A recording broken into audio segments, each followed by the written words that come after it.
Bismillahirrahmanirrahim. Halo teman-teman, selamat datang kembali di video pembelajaran hari ini. Pada kesempatan kali ini kita akan mempelajari atau membahas yaitu analisis SWOT, tetapi dengan contoh yang berbeda, yaitu usaha kedai kopi modern. Nah, usaha ini sangat relevan dengan kondisi sekarang karena budaya nongkrong dan minum kopi semakin berkembang, terutama di kalangan anak muda. Nah, melalui contoh ini kita akan mempelajari bagaimana menyusun analisis SWOT secara sistematis dan aplikatif. Nah, seperti yang sudah kita pelajari sebelumnya, analisis SWOT terdiri dari 4 komponen utama, yaitu strength atau kekuatan, weakness adalah kelemahan, dan opportunity atau peluang, dan threat atau ancaman. Nah, kekuatan dan kelemahan berasal dari dalam usaha, sedangkan peluang dan ancaman berasal dari luar. Analisis ini membantu kita menentukan strategi yang tepat. Nah, misalnya kita memiliki usaha kedai kopi bernama Ngopi Santai. Nah, kedai ini berada di dekat kampus dan memiliki konsep tempat yang nyaman untuk belajar dan berkumpul. Langkah pertama itu mari kita identifikasi faktor SWOT, yaitu strength atau kekuatan.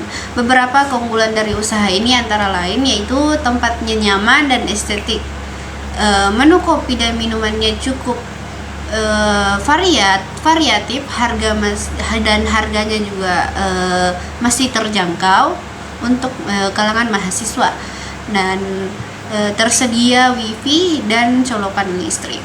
Kemudian kekuatan ini menjadi daya tarik utama pelanggan.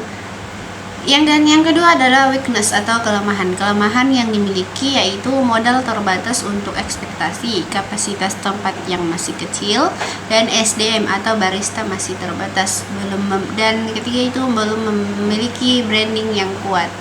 Hal ini bisa menghambat perkembangan usaha jika tidak diperbaiki. Kemudian yang ketiga yaitu opportunity atau peluang. Nah, peluang dari luar usaha yaitu tren minuman kopi terus meningkat, banyak mahasiswa membutuhkan tempat belajar, dan media sosial bisa dimanfaatkan untuk promosi, potensi layanan delivery atau online. Ini adalah kesempatan besar untuk berkembang. Nah, yang keempat yaitu threat atau ancaman yang dihadapi. Banyak kedai kopi baru bermunculan, kemudian bersaingan harga dan promo, perubahan tren konsumen, dan juga kenaikan harga bahan baku kopi. Ancaman ini perlu diantisipasi dengan strategi yang tepat. Langkah kedua yaitu pemberian nilai atau skor. Kita gunakan skala 1 sampai 4. Nah, strength yaitu kita berikan tempat yang nyaman itu 4, menu varian 3, harga terjangkau 3, fasilitas lengkap 4. Total strength-nya itu 14. Weakness, ya kita berikan modal terbatas itu 3, tempat kecilnya 3, SDM terbatas 2, branding lemahnya 3, total weakness-nya 11. Nah, opportunity-nya kita berikan tren kopi meningkat itu 4, kebutuhan tempat belajar itu 4, promosi digital 3, delivery online 3, total opportunity itu 14. Kemudian track, banyak pesaing itu 4, persaingan harga itu 3, perubahan tren itu 3, harga bahan naik itu 2.